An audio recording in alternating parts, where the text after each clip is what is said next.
आज के chemistry first NRP NCERT reading podcast शुरू होच्छे क्लास 11 फार्स्ट चैप्टार थेके साम बेसिक कन्सेप्ट अफ केमिस्ट्री आमी शुरू करछि स्टेट्स अफ मैटार थेके।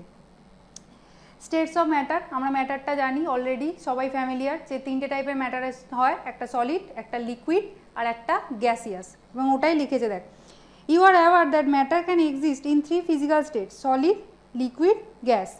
The constituent particles of matter in these three states can be represented as shown in figure 1.1.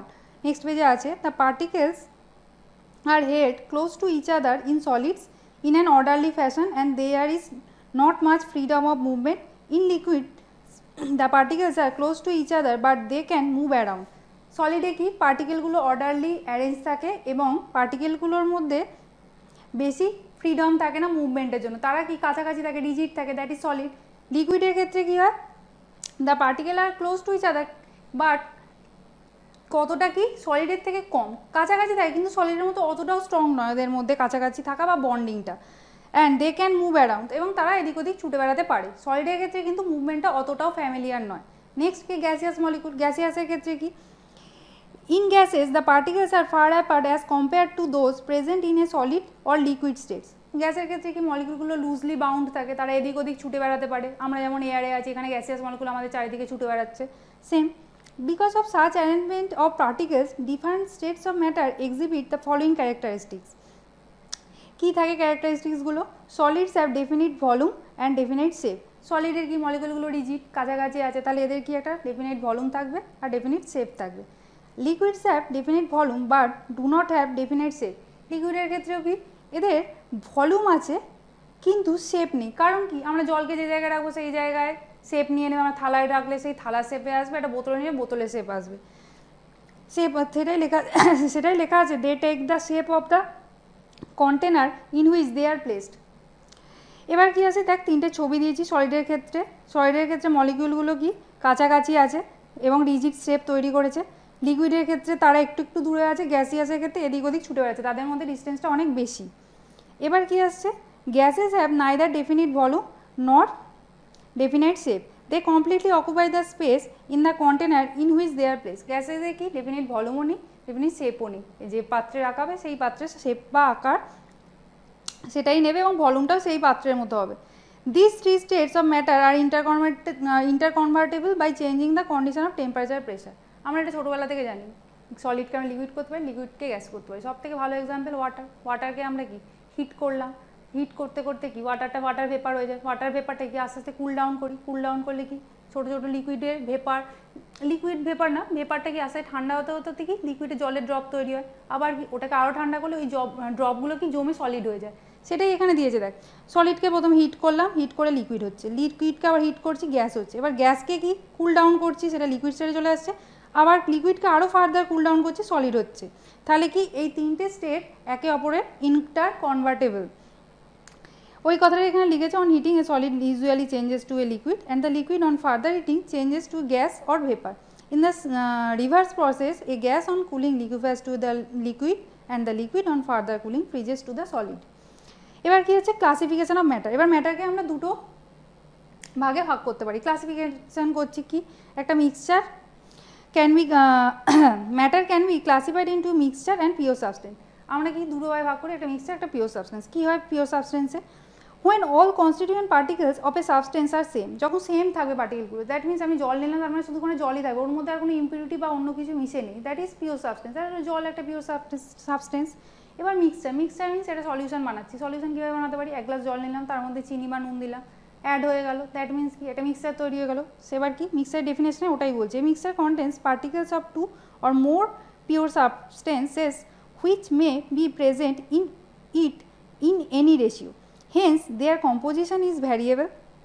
তার মানে কি আমরা 1 চামচ চিনি দিয়ে গুলেছি 2 চামচও চিনি দিতে পারি দ্যাট মিনস এদের কম্পোজিশনটাকে আমরা যা খুশি ভ্যারি করতে পারি।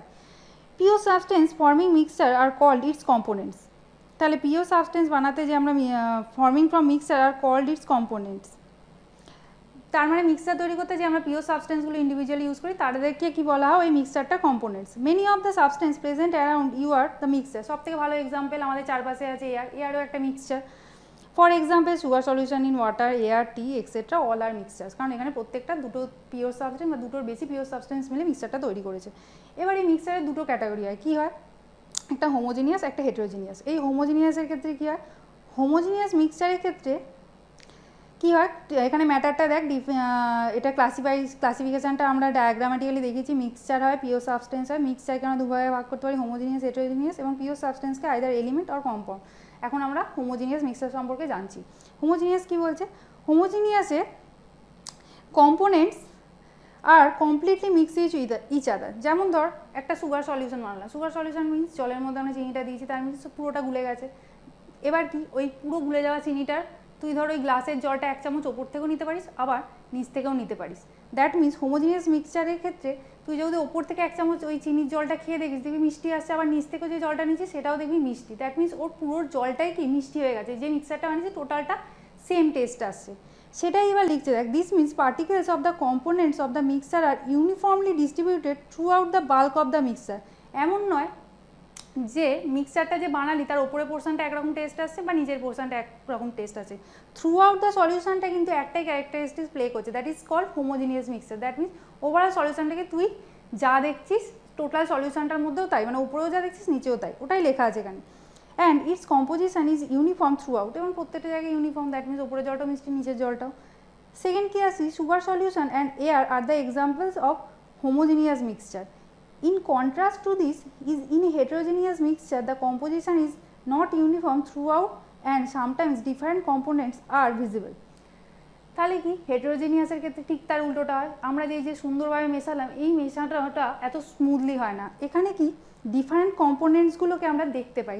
যেমন এক্সাম্পল দিয়েছি mixture of salt and sugar. Salt আর সুগারকে একসাথে মেশালাম, সল্ট ছোটো হতে পারে কিন্তু সল্ট আর সুগারকে তো আমরা ডিফারেন্টলি আইডেন্টিফাই করতে পারবো মিক্সচারটার মধ্যে। সিমিলারলি আরও কি, ডালের মধ্যে দানা থাকে, কাঁকড় থাকে, আমরা বলি কাঁকড় আছে ডালে, ডালে কাঁকড়টা কি, সেম ওটাই, ডার্ট পার্টিকেলগুলো। ওই এক্সাম্পলটাই লিখে দেয়, grains and pulses along with some dirt, that is often stone pieces and are called heterogeneous mixture. তাহলে হেটেরোজিনিয়াস মিক্সচারে আমরা পার্টিকেলটাকে আলাদা আলাদাভাবে চিনতে পারবো যে কম্পোনেন্টসগুলো কোথায় কীভাবে আছে। You can think of many more examples of mixture which you come across in daily life. আমরা আশেপাশে অনেক মিক্সচার দেখতে পাই। In worthwhile to mention here that the components of a mixture can be separated by using physical methods. তাহলে কি, এখানে যে আমরা মিক্সচারগুলো বানিয়েছি এগুলো আমরা কি বিভিন্ন ফিজিক্যাল মেথড দ্বারা সেপারেট করতে পারি। সেই মেথডগুলো কী কী, হ্যান্ড পিকিং, ডাল থেকে কাঁকড়টা হ্যান্ড পিকিংয়ের দ্বারা আমরা সরিয়ে দিতে পারি। ফিল্ট্রেশন করতে পারি, জলে ফিল্টার করে আমরা ডার্ট পার্টিকেল সরিয়ে দিই। ক্রিস্টালাইজেশন করতে পারি, ডিস্টিলেশন করতে পারি। তাহলে বিভিন্ন ফিজিক্যাল মেথড ইউজ করে আমরা মিক্সচারগুলোকে সেপারেট করতে পারি। পিওর সাবস্টেন্সের ক্ষেত্রে এবার আসছে, কী বলছে, pure substance have characteristics defined from mixture. কী সেই ক্যারেক্টারিস্টিক্সগুলো, constituent particles of pure substance have fixed composition like copper, silver, gold, water and glucose are some example of pure substance. Glucose content carbon, hydrogen and oxygen in composition. কী বলছে, pure সাবস্টেন্সের প্রপার্টিটা মিক্সচারের থেকে কিছুটা আলাদা। যেমন ধর আমরা ধরে নিলাম C6H12O6, এটা কি গ্লুকোজের কম্পাউন্ড একটা। এবার গ্লুকোজের এই কম্পাউন্ডের মধ্যে কী আছে, কার্বন আছে, হাইড্রোজেন আছে, অক্সিজেন আছে। তাহলে তিনটে কি পিওর সাবস্টেন্স, তিনটে ইন্ডিভিজুয়াল পিওর সাবস্টেন্স, কিন্তু একটা প্রপার রেশিওতে মিক্স হয়ে গ্লুকোজটা পাচ্ছি। দ্যাট মিন্স এদের মধ্যে যে কম্পোজিশনটা তৈরি হচ্ছে সেটা একটা ডেফিনিট কম্পোজিশন। দ্যাট মিন্স একটা নির্দিষ্ট অনুপাতেই এরা নিজেদের মধ্যে মিশবে, মিশে ওই মিক্সচারটা বানাবে। মিক্সচারটা যেটা কি পিওর সাবস্টেন্স থেকে এসছে, এবং এটাকেও আমরা একটা পিওর সাবস্টেন্স বলছি, কারণ কি এটা একটা ডেফিনিট প্রপোর্শনে মিশে আছে। তাহলে ওটাই লিখেছে দেখ, also its constituents that is carbon, hydrogen and oxygen can not be separated by simple physical method. এবং এর সাবস্টেন্সগুলোকে আমরা যেহেতু পিওর সাবস্টেন্সের ক্ষেত্রে এটা যেহেতু পিওর সাবস্টেন্স, সেহেতু এর মিক্সচারগুলোকেও আমরা কিন্তু সিম্পল ফিজিক্যাল মেথডে সেপারেট করতে পারি না, যেটা হচ্ছে ফিল্ট্রেশন কিংবা কোনো হ্যান্ড পিকিং, এইসব যে নর্মাল ডিস্টিলেশন, ক্রিস্টালাইজেশনের মাধ্যমে এই গ্লুকোজের যে কার্বন, হাইড্রোজেন, অক্সিজেনকে কিন্তু আমরা সেপারেট করতে পারি না, কারণ এটা পার্টিকুলারলি একটা ফিক্সড রেশিওতে মিশে কম্পাউন্ডটা তৈরি করে, সাবস্টেন্সটা তৈরি করেছে। এবার পিওর সাবস্টেন্সের ক্ষেত্রে কম্পাউন্ডার এলিমেন্টের ব্যাপারটা আসি। এই যে কম্পাউন্ড আমি বলছিলাম, কি pure substance can further be classified into elements and compound. কি বলছে, particles of an element consist of only one type of atoms. কি এলিমেন্টসের ক্ষেত্রে only one type of atoms থাকবে। দ্যাট মিনস ধর একটা হাইড্রোজেন ধরলাম, হাইড্রোজেনটা কী থেকে তৈরি হচ্ছে, একটা এইচ প্লাস একটা এইচ। দ্যাট মিনস এখানে দুটো সেম টাইপ অফ এলিমেন্ট আছে, সেই জন্য এটাকে কী বলবো আমরা, element. And particles particles of an element consist only one type of atoms, and these particles may exist as atoms or molecules. You may be familiar with atoms and molecules from the previous classes. However, you will be studying about them in detail in Unit 2. Sodium, copper, silver, hydrogen, oxygen, etc. are some example of elements, and they are all atoms are one type. However, the atoms of different elements are different in nature. Some elements such as sodium or copper or contain atoms as their constituent particles, whereas in some others the constituent particles are molecules which are formed by two or more atoms. For example, hydrogen, nitrogen, oxygen gases consist of molecules in which two atoms combine to give their respective molecule. This is illustrated in figure 1.3. figure 1.3 তে দেখ যেটা আমি বলছিলাম সেটাই এখানে ভাষায় লিখেছে কি দুটো হাইড্রোজেন দেখ সেম এই হাইড্রোজেন দুটো কম্বাইন হয়ে H2 টা তৈরি করছে দিয়ে এটা আমরা H2 মলিকিউল পেলাম তাহলে এখানে সেম টাইপ অফ দুটো এলিমেন্ট হাইড্রোজেন কম্বাইন করলো অক্সিজেনের ক্ষেত্রেও দেখ দুটো সেম এলিমেন্ট অক্সিজেন আর অক্সিজেন দুটো কম্বাইন করে আমরা O2 পেলাম এটাই এখানে লিখেছে যে আমরা সেম টাইপের যে মলিকিউল এলিমেন্টগুলো আছে তারা এর মধ্যে কম্বাইন করে আমরা মলিকিউল তৈরি করতে পারি এবার কি আসছে কম্পাউন্ডের ব্যাপারটা কম্পাউন্ড কি when two or more atoms of different elements combine together in a definite ratio the molecule of a compound is obtained তাহলে কি দুটো বা তার বেশি যখন ডিফারেন্ট এলিমেন্টগুলো কম্বাইন করবে যেমন ধর গ্লুকোজ এখানে একটা কার্বন ছিল একটা হাইড্রোজেন ছিল একটা অক্সিজেন ছিল এই তিন টাইপের এলিমেন্ট কম্বাইন করেছিল কি একটা ডেফিনিট রেশিওতে সিমিলারলি এই ডেফিনিট রেশিওতে যখন তারা কম্বাইন করবে তাদেরকে আমরা কি বলবো compound moreover the constituent of a compound can not be separated into similar into simpler substances by physical methods compound তৈরি হয়ে গেলে যেহেতু এদের মধ্যে একটা ডেফিনিট রেশিও আছে এদেরকে আমরা সিম্পল ফিজিক্যাল মেথডসে কিন্তু সেপারেট করতে পারি না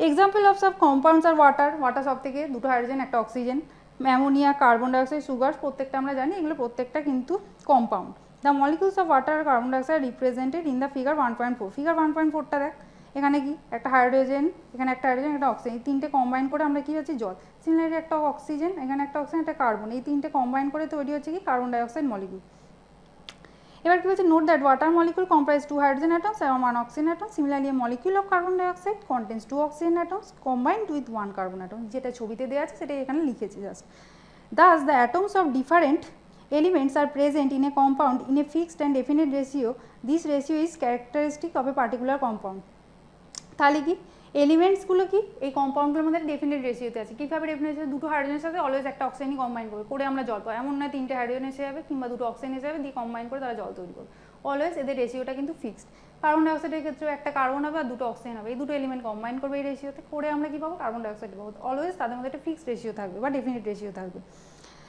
এবার কি বলছে also the properties of a compound are different from those from its constituent elements এই যে এলিমেন্টগুলো তৈরি হয়ে গেল এলিমেন্টগুলো কম্বাইন করলো করে কি হলো আমরা কম্পাউন্ডটা পেলাম কিন্তু এই কম্পাউন্ডের মধ্যে যে এলিমেন্টগুলো ইন্ডিভিজুয়ালি আছে তাদের ক্যারেক্টারিস্টিক্স কিন্তু থাকে না তাদের মধ্যে কম্পাউন্ডের যে অরিজিনাল ক্যারেক্টারিস্টিক্স সেটা একটা নতুন ডেভেলপ করে কীভাবে যেমন এক্সাম্পল ধর জলটার ক্ষেত্রে জলে কি H2 গ্যাস অক্সিজেন গ্যাস দুটো কম্বাইন করে আমরা কী পাচ্ছি H2 একটা লিকুইড H2 কি H2 ক্ষেত্রে ক্যারেক্টারিস্টিকটা কী বলছে দেখ it is interesting to note that hydrogen burns with pop sound দিয়ে বার্ন করে ওটা পপ আওয়াজ হয় যখন হাইড্রোজেন নিয়ে এক্সপেরিমেন্ট করা যাবে তখন দেখতে পাবি similarly oxygen is a supporter of combustion oxygen আমরা জানি যে কোনো জায়গায় আগুন জ্বালাতে হোক বা কোনো জিনিস পোড়াতে হলে অক্সিজেন আমাদের অলওয়েজ নিডেড সিমিলারলি ওয়াটার কি কাজ করে ঠিক তার রিভার্স কি ফায়ার এক্সটিংগুইজার দ্যাট মিনস জলকে আগুন নেভাতে আমরা ইউজ করে থাকি হয়ে গেল তাহলে তিনটে ক্যারেক্টারিস্টিক্স টোটালি আলাদা হাইড্রোজেন অক্সিজেন দুজনে ইন্ডিভিজুয়াল ক্যারেক্টারিস্টিক্স ছিল জলের আলাদা ক্যারেক্টারিস্টিক্স এবার কি আসি properties of matter properties of matter কি প্রপার্টিজ অফ ম্যাটার দু টাইপের হয় কি ফিজিক্যাল প্রপার্টিজ আর কেমিক্যাল ফিজিক্যাল প্রপার্টিজ কি আমরা জানি colour order melting point boiling point যেগুলো আমরা একটা কম্পাউন্ডকে ডিফাইন করি ফার্স্টে সেটাই হচ্ছে তার ফিজিক্যাল প্রপার্টিজ সেটাই লেখা যায় ফিজিক্যাল প্রপার্টিজগুলো কি কালার কোনো কম্পাউন্ডের কালার কী হবে অর্ডার কী হবে কোনো কম্পাউন্ডের গন্ধ থাকে সুমিষ্ট গন্ধে কোনটা ঝাঁঝালো গন্ধ এইগুলো দিয়ে আমরা কম্পাউন্ডগুলোকে আইডেন্টিফাই করতে পারি তাদের মেল্টিং পয়েন্ট দিয়ে তাদের বয়েলিং পয়েন্ট দিয়ে তাদের ডেনসিটি দিয়ে অলসো কিন্তু তাদের মধ্যে কোনো কেমিক্যাল চেঞ্জ হচ্ছে না এগুলো তাদের পার্টিকুলার ক্যারেক্টারিস্টিক যেমন কারণ মানুষকে এরকম দেখতে অন্য মানুষকে অন্যরকম দেখতে প্রত্যেকটা ফিজিক্যাল অ্যাপিয়ারেন্স হয় আলাদা আলাদা সিমিলারলি এবার কি কেমিক্যাল প্রপার্টিস হয় আলাদা আলাদা কারো কম্বাশনাবিলিটি রেটটা দেখতে হয় কারো রিঅ্যাক্টিভিটি দেখতে হয় অ্যাসিড বেসে কারো কম্পোজিশনটা দেখতে হয় কেমিক্যাল প্রপার্টিসের ক্ষেত্রে আমরা এই জিনিসগুলো নোটিস করবো এবার হচ্ছে physical properties can be measured or observe without changing the identity or composition of the substances the measurement or observation of chemical properties requires a chemical change to occur তাহলে ফিজিক্যাল প্রপার্টিসটা কি আমরা মেজার করতে পারি বা অবজার্ভ করতে পারি তার আইডেন্টিটিটাকে চেঞ্জ না করে, তার মধ্যে কোনো রিয়াকশন করার প্রয়োজন নেই। কিন্তু যখন কেমিক্যাল প্রপার্টি স্টাডি করতে হয় তাদের মধ্যে আমাদের কেমিক্যাল চেঞ্জ অবশ্যই দরকার, তাছাড়া আমরা তাদের কেমিক্যাল প্রপার্টিসটা আইডেন্টিফাই করতে পারবো না। তার কম্বাসিবিলিটিটা কোনো একটা কম্পাউন্ডের বলতে গেলে অবভিয়াসলি তার কম্বাসনটা করতে হবে, তবেই আমি তার বলতে পারবো কম্বাসন রেটটা হাই না লো, সেটাই এখানে লেখা আছে। দেখ, the measurement or observation of chemical properties requires a chemical change to occur. Measurement of physical properties does not require occurrence of a chemical change. Physical properties এর ক্ষেত্রে কি আমাদের কোনো chemical change এর প্রয়োজন হয় না, তার ডেন্সিটি কি, তার বয়লিং পয়েন্ট কি, মেল্টিং পয়েন্ট, এটা জানার জন্য আমাদের তার মধ্যে কোনো chemical reaction দরকার হয় না। The example of chemical properties are characteristic reaction of different substance. They include acidity or basicity, combustibility যেগুলো বললাম। Chemists describe, interpret, predict the behavior of the substance on the basis of knowledge of their physical and chemical properties, which are determined by careful measurement and experiment in the following section. তাহলে কি এগুলো নিয়ে বিভিন্ন experiment করে আমরা প্রত্যেকটা কম্পাউন্ডকে differentiate করতে পেরেছি। এবার কি হচ্ছে মেজারমেন্ট অফ ফিজিক্যাল প্রপার্টি। মেজারমেন্টগুলো কি, মেজারমেন্ট ফিজিক্যাল প্রপার্টিস আমি বলেছি, ডেন্সিটি, লেন্থ, তারপর কি আছে length, density, order, melting point, boiling point, এইগুলো ফিজিক্যাল প্রপার্টি। ফিজিক্যাল প্রপার্টিস মাপার জন্য আমাদের কিছু ইউনিট লাগে। এই ইউনিটগুলো কী কী আমরা বলে দিতে পারি না। কোনো ব্যক্তির হাইট 6 মানে কি 6 ফিট হতে পারে, 6 ইঞ্চ হতে পারে, 6 মিটার হতে পারে, 6 সেন্টিমিটার হতে পারে, আমরা তো যেটা ডিফাইন করছি না, তার জন্য কিছু প্রপার ইউনিটস লাগবে। এই জন্যই আমাদের এই যে মেজারমেন্টের জন্য কিছু সিস্টেম ইন্ট্রোডিউস করা যায়। একটা হচ্ছে মেট্রিক সিস্টেম, একটা ইংলিশ সিস্টেম, একটা ম্যাট্রিক সিস্টেম। এইসব আমাদের জানার দরকার নেই। মেন হচ্ছে আমাদের এই কোন সিস্টেমটায় আমরা এই ইউনিটগুলো মেজার করি, সেটা হচ্ছে সবথেকে বেশি ইউজ হয় এসআই ইউনিট। এই এসআই ইউনিটটা ফিজিক্সে ইউজ হবে, কেমিস্ট্রিতে ইউজ হবে, সব থেকে বেশি এটাই ইউজ করা হয়। এবার এই ফিজিক্যাল ইউনিট এসআই এ কী কী আছে দেখ জানার জন্য। লেন্থের ক্ষেত্রে এল, মাসের ক্ষেত্রে এম, টাইমের ক্ষেত্রে small T, electric current I, টেম্পারেচারকে অলওয়েজ টি দিয়ে ক্যাপিটাল টি দিয়ে রিপ্রেজেন্ট করবো, আর স্মল টিটা অলওয়েজ টাইমের ক্ষেত্রে হবে। অ্যামাউন্ট অফ সাবস্টেন্সের ক্ষেত্রে N, that is mole. Luminous intensity, that is আলোর তীব্রতা, দ্যাট ইজ ক্যান্ডেলা। এবার দেখ প্রত্যেকটা নেম এসআই ইউনিটে আমি লেখা আছে যেগুলো বললাম, আর প্রত্যেকটা সিম্বলগুলো পাশাপাশি লিখে দেওয়া আছে। অলরেডি এগুলো তোরা জানিস, কিছু পড়ার নেই। এবার কি আছে, এই যে ইউনিট অফ লেন্থ প্রত্যেকটা ডেফিনেশন দিয়েছে, এগুলো আমাদের লাগে না। সো এই পেজটা আমি বলবো, এখানে কারো ইন্টারেস্ট থাকলে পড়তে পারিস, কোনো কিছু পড়ার নেই। এখান থেকে ওই মেজারিং যে ইউনিটগুলো সেইগুলোর এসআই ইউনিটটা জাস্ট তোকে মনে রাখতে হবে, কারণ প্রত্যেকটাই ডেফিনেশন দিয়েছে, এগুলো লাগবে না।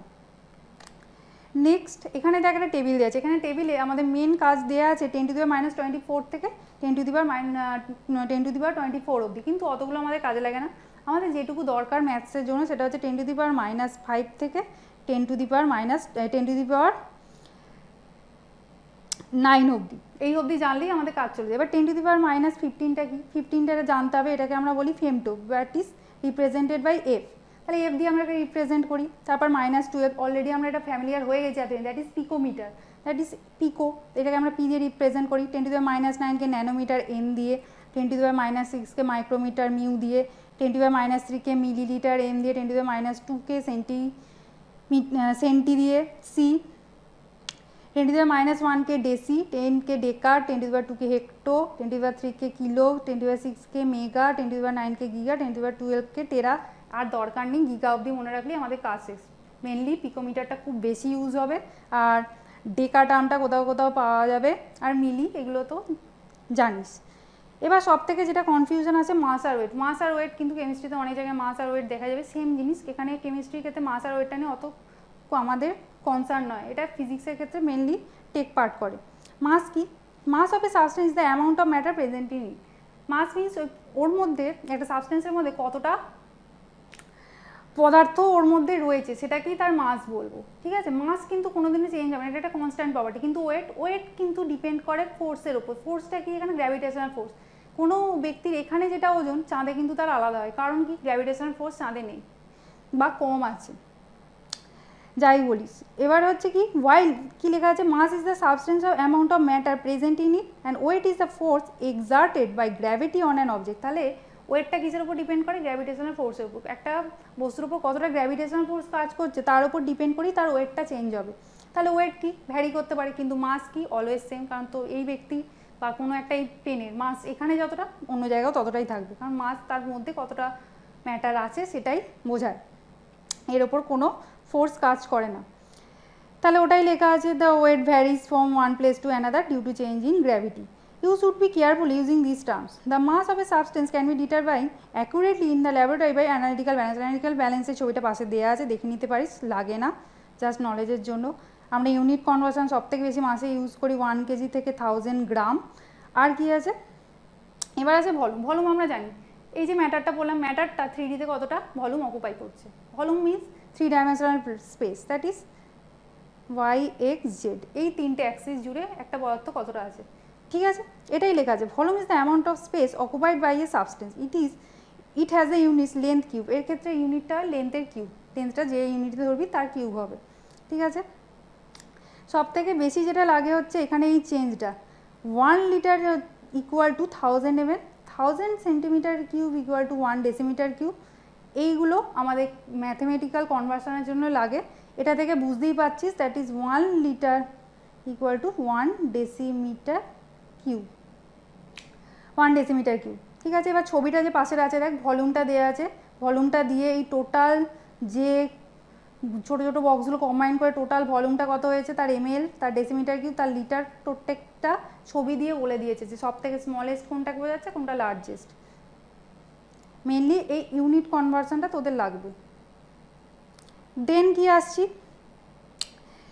দেন আসছি ডেন্সিটিতে। ডেন্সিটি আমরা অলওয়েজ পড়ে আসছি মাস বাই ভলিউম, সেটাই ডেন্সিটি। মাস কি, মাস এসআইতে ধরতে হবে, এসআইতে কত কেজি, আর কি volume, that is metre cube, that is KG by metre cube. Mass by ভলিউমটাই হচ্ছে ডেন্সিটি, এর কোনো ডেফিনেশন মনে রাখার প্রয়োজন নেই, এর ইউনিট হচ্ছে কেজি মিটার কিউব ইনভার্স। এবার নেক্সট কি আসছে, হ্যাঁ, ডেন্সিটি অফ দ্য সাবস্টেন্স কি বলছে, সব থেকে এটা আমাদের বলে কি, how closely it's particles R packed, কতটা কাছাকাছি বা কত ক্লোজলি এর পার্টিকেলসগুলো প্যাকড হয়েছে, ডেন্সিটি এই ইনফরমেশনটাই আমাদের দেয়, আর কিছু এখানে জানার নেই। এবার হচ্ছে টেম্পারেচার। টেম্পারেচার 3টে ইউনিট আমরা জানি, একটা ডিগ্রি সেলসিয়াস, একটা ফারেনহাইট, আর একটা নতুন জানছি সেটা হলো কেলভিন, কেলভিন টেম্পারেচার। এই কেলভিনের ক্ষেত্রে ইউনিট কনভার্সনটা আমাদের অলওয়েজ লাগবে কেমিস্ট্রিতে, that is very much important, that is K value, K equal to degree Celsius 273.5। আরও সিম্পল ওয়েতে আমরা এতটা ইউজ করি না, কে ইকুয়াল টু লিখে দিই ডিগ্রি সেলসিয়াস প্লাস 273, এই কেলভিন, এই টেম্পারেচারটা আমাদের ইউজ হয় সব থেকে। ফারেনহাইটের কনভার্সনটা আমরা ক্লাস 9 থেকে পড়ছি, ডিগ্রি ফারেনহাইট থেকে 9/5 ডিগ্রি সেলসিয়াস প্লাস 32, তিনটে স্কেল এখানে ছবি দেওয়া আছে, কেলভিন, সেলসিয়াস, ফারেনহাইট, এই তিনটে ছবি দেখে নিতে হবে। ইন্টার কনভার্সন করা যায় প্রত্যেকটার সাথে, কিন্তু এই যে ইউনিটটা আমি বললাম এটা সব থেকে ইম্পর্টেন্ট। এবার হচ্ছে uncertainty in measurement. Uncertainty in মেজারমেন্টে আসার আগে কিছু সায়েন্টিফিক নোটেশন আমাদের জেনে নেওয়া দরকার। সায়েন্টিফিক নোটেশনটা কি, কেমিস্ট্রিতে আমরা দেখেছি যে বড় বড় ফিগার বা বড় বড় ভ্যালু আসছে, দ্যাট ইজ এখানে একটা দেওয়া আছে দেখ, 6022 দিয়ে তারপর 000 for more and for the molecules of 2 gram of hydrogen gas or as small as 0.000000 দিয়ে অনেকগুলো 0 পর 166 mass of hydrogen atom. Similarly, other constants such as Planck constant, speed of light, charges on particles involve number of the above magnitude. তাহলে কি এরকম বড় বড় বা ছোটো ছোটো অনেক ভ্যালু আসবে যেগুলোকে আমরা অলওয়েজ এইভাবে সাবস্ট্রাক্ট বা মাল্টিপ্লিকেশন করতে পারি না, কারণ এখানে অনেকগুলো জিরো এসে। এইগুলোর সুবিধার জন্য আমাদের কি এই ভ্যালুগুলোকে স্মল নোটেশন দিতে হবে বা স্মল প্রেজেন্টেশন করতে হবে। সেটার জন্য সব থেকে বেশি কি ইউজ হয়, এদেরকে আমরা যেটা যেভাবে প্রেজেন্ট করি সেটা হলো n into 10 to the power n, where n is the exponent having positive or negative values and n is the number called digit term which varies between 1.000 and 9.999. এক্সাম্পলে কি বললাম কথাটা, এক্সাম্পল দিলে আরও ব্যাপারটা ক্লিয়ার হবে। সাপোজ এই এক্সাম্পলটা ধর 232.508, as আমরা এটাকে লিখতে পারি, এক্ষেত্রে ডেসিমাল পয়েন্টটাকে আমরা দুটো ঘর এগিয়ে নিয়ে এলাম, that is 2.32508 multiplied by 10 to the power 2, দুটো ডেসিমাল পয়েন্ট এগিয়ে নিচ্ছি, দ্যাট মিনস এই যে দুটো ভ্যালু, এই দুটো ভ্যালু 10 to the পাওয়ার এসে যাবে, দ্যাট ইজ এক্সপোনেন্ট এসে যাবে। Note that while writing it the decimal had to be moved to the left by 2 places and same is the exponent 2 of the 10 in the scientific notation. যেটা বললাম সেটাই, just example দিয়ে মনে রাখ, scientific ল্যাঙ্গুয়েজগুলো মনে রাখার দরকার নেই যে কীভাবে আমরা কন্টার কনভার্সনটা করি। সিমিলারলি ডেসিমাল পয়েন্টটা কি এদিকে এগিয়ে নিয়ে এলাম, এক্ষেত্রে কি আমরা পিছিয়ে নিয়ে যাচ্ছি 0.00016, এক্ষেত্রে দেখ ডেসিমাল পয়েন্টটাকে আমরা 4টে ঘর পিছিয়ে নিয়ে গেছি, দ্যাট মিনস -4 হবে, কারণ আমরা পিছনের দিকে গেলাম। সেখানে কি হচ্ছে 1.6 into 10 to the power -4, 4 ঘর পিছনে গেছি, দ্যাট ইজ -4, সেটা এক্সপোনেন্টে চলে গেল, দিয়ে হয়ে গেল 10 to the power -4। ঠিক আছে, এই দুটো সাইন্টিফিক নোটেশন আমাদের জানতে হবে। এবার হচ্ছে মাল্টিপ্লিকেশন আর ডিভিশনের ক্ষেত্রে। মাল্টিপ্লিকেশন আর ডিভিশনের ক্ষেত্রে কি? মাল্টিপ্লিকেশনের ক্ষেত্রে 5.6 ইন্টু 10⁵ মাল্টিপ্লাইড বাই 6.9 ইন্টু 10⁸। এখানে দেখ মাল্টিপ্লিকেশনের সময় প্রথমে 10⁻⁴ পাওয়ারগুলো আমরা বাদ দিয়েছি, 5.6 আর 6.9টাকে প্রথমে মাল্টিপ্লাই করে নিচ্ছি, দেন 10-এর পাওয়ারটাকে অ্যাডিশন করে দিচ্ছি এক্সপোনেন্টে যে পাওয়ারগুলো আছে, দিয়ে আসছে দেখ 5.6 6.9, 5 আর 8 যোগ করে 30, দিয়ে আসছে 38.6 10⁻13, যেখানে ডেসিমালটাকে আরও 1 ঘর আমরা সামনে নিয়ে যাচ্ছি, দিয়ে পাওয়ারটা 10⁻14 করছি। সাবস্ট্রাকশনের ক্ষেত্রেও সেম ওয়েতে দেখ দুটোকে মাল্টিপ্লাই করেছি, দিয়ে এই দুটো যোগ করছি, যা সাইন এলো 10⁻⁷ এক ঘর মুভ করেছি। ডিভিশনের ক্ষেত্রেও দেখ প্রথমে এই দুটো ফিগারে ডিভিশন করে নিলাম, করে নিয়ে যেটা উপরে পড়ে রইলো -3, ওপরে গেলে এটা কি সাইন মাইনাস হয়ে যাবে, দ্যাট ইজ -3 -4, দ্যাট ইজ 10⁻⁷ 10⁻8 আসবে। এবার কি অ্যাডিশন আর সাবস্ট্রাকশনের ক্ষেত্রে, for this two operation first the number are written in such a way that they have the same exponent. আমরা কি অ্যাডিশন সাবস্ট্রাকশনটা এইভাবে করলাম। এবার আমরা এটা করতে পারি যে এদের ক্ষেত্রে যে নাম্বারগুলো প্রথমে আছে, যেগুলো এক্সপোনেন্ট নেই, সেগুলোকে আমরা প্রথমে সেম যেভাবে আছে লিখে দিতে পারি, and after that the coefficient are added or subtracted as the case may be, যেভাবে ছিল সেভাবে করতে পারি। For adding 6.65 and 8.5 10⁻³ exponent is made same for the both numbers. আমরা আগে যেটা করলাম সেই প্রসেসে যেতে পারি। এবার এখানে যেটা বলছে দেখ 6.65 10⁻⁴ অ্যান্ড 8.95 10⁻³, যেগুলো সাইন্টিফিক ক্যালকুলেশনে আমরা ইউজ করে থাকি। 6.6 ইন 10⁻⁴ আছে, আমরা এই পার্টটাকেও 10⁻⁴ এর কম্পোনেন্টে নিয়ে এলাম, দ্যাট ইজ এবার কি আমাদের এই দুটো সেম হয়ে গেল, এই দুটো কমন চলে গেল, জাস্ট এই দুটোর এবার কি হয়ে যাবে, যোগ হয়ে যাবে, দিয়ে আমরা আলটিমেট ভ্যালুটা পেয়ে যাবো। এটার ক্ষেত্রে কি আমাদের সাইন্টিফিক ক্যালকুলেশনটা অনেক ইজি হলো। সিমিলারলি সাবস্ট্রাকশনের ক্ষেত্রেও তাই 10⁻³ ক্ষেত্রে দুটো পাওয়ার নিয়ে আসবো সেম, দেখ 10⁻² ছিল, এটাকে 10⁻² করলাম, করে নিয়েছে, জাস্ট এই দুটো সাবস্ট্রাকশন করে 10⁻² বসিয়ে দিলাম, তাহলে কি আমাদের ক্যালকুলেশনটা অনেক ইজি হয়ে গেল। এবার সিগনিফিকেন্ট ফিগারে আসছি। সিগনিফিকেন্ট ফিগার কি? Every experimental measurement has some amount of uncertainty associated with it because of limitation of measuring instrument and the skills of the person making the measurement. তাহলে আমরা প্রত্যেকটা মেজারমেন্ট করার সময় অলওয়েজ বলতে পারি না আমরা অ্যাকুরেট মেজার করে নিচ্ছি, কারণ আমরা যে মেশিনটা ইউজ করছি সেটাই কিছু ফল্ট থাকতে পারে, বা আমার যখন আমি ভ্যালুটা নিচ্ছি তখন তার মধ্যেও কিছু সিম্পল এরর আসতে পারে, তাহলে অলওয়েজ আমরা বলতে পারি না যে ভ্যালুটা নিচ্ছি সেটা accurate. For example, mass of an object is obtained using a platform balance and it comes out 9.4. আমরা একটা প্ল্যাটফর্ম ব্যালেন্সে ওয়েট করলাম, এটা ওয়েট কত হলো 9.4 গ্রাম একটা সাবস্টেন্সে। Then on measuring the mass of this object on an analytical balance the mass obtain 9.4213 gram. প্রথমে কত এসেছিল, তুই মেজার করলি 9.4 গ্রাম, তারপরে কত হলো 9.4213 গ্রাম। দ্যাট মিনস তুই পরের যে ডিজিটগুলো ছিল ডেসিমালে, সেগুলো তুই প্রথমে যে ব্যালেন্সে ক্যালকুলেট করেছিলি সেখানে পেলি না, তাহলে কি ওটা তোর ক্যালকুলেশন এরর হলো, কিছুটা তোর নিজের ক্যালকুলেশন এরর হলো, কিছুটা মেশিনেরও দোষ, কারণ মেশিন অত ভালো অ্যাকুরেসি তোকে দিতে পারছিল না। The mass obtained by an analytical balance is slightly higher than the mass obtained by the platform balance. Therefore, the digit 4 placed after decimal is the measurement by the platform balance is uncertain. তার মানে ওই যে 9-এর পর 4টা ছিল, ওই ভ্যালুটা কি আমরা শিওর নই যে ওই ভ্যালুটাই শিওর, কারণ 9টা ঠিক, 9টাও তোর ওই মেশিনেও এসেছিলো, তুই অ্যানালিটিক্যাল ব্যালেন্সেও করেছিলি, কিন্তু তার পরের ভ্যালুগুলো নিয়ে তুই শিওর নোস। দেন কি বলছে, the uncertainty in the experimental or the calculated value is indicated by mentioning the number of significant figures. কি এই যে আনসার্টেনিটির ভ্যালুটা, এটা আমরা কীভাবে বলতে পারি experimental or the calculated values ক্ষেত্রে কি ইউজ করা হয়, তার জন্য সিগনিফিকেন্ট ফিগার্স এই টার্মটা ইন্ট্রোডিউস করা হয়, যে সিগনিফিকেন্ট ভ্যালু কোনটা। এক্ষেত্রে কী ছিল দেখ, আমরা আর 4টা নিয়ে সার্টেন ছিলাম না, কিন্তু 9টা তো সার্টেন ছিল যে 9টা অবভিয়াসলি ওই সাবস্টেন্সটার ওয়েট বা ওই পার্টিকেলটার ওয়েট, যাই হোক, কিন্তু বাকি ভ্যালুগুলো নিয়ে আমরা নিশ্চিত ছিলাম, দ্যাট মিন সিগনিফিকেন্ট ফিগারটা কে হলো এখানে 9। সিমিলারলি এবার ওখানে এক্সপ্লেনেশনে আসছি। Significant figures are meaningful digit which are known with certainty plus 1 which is estimated or uncertain. The uncertainty is indicated by writing the certain digits and the last uncertain digit. Thus, if write a result 11. Thus, if we write a result as 11.2 ml, we say the 11 is certain and 2 is uncertain. যেটা আগের ক্ষেত্রে হলো 9.4, এক্ষেত্রে 11টা কি certain, 2টা কি uncertain. And the uncertainty would be plus minus 1 in the last digit unless otherwise stated, and uncertainty of plus minus 1 in the last digit is always understood. সেটা দেয়া থাক বা না থাক অলওয়েজ কি সেকেন্ড ডেসিমাল পয়েন্টটা, যেটা যে ডেসিমাল পয়েন্ট আছে ওটা uncertain. There are certain rules for determining the number of significant figures. এবার এই সিগনিফিকেন্ট ফিগার্সে কিছু রুলস আছে, এটা দিয়ে কিছু এমসিকিউ আমাদের সলভ করতে কাজে লাগে। কি?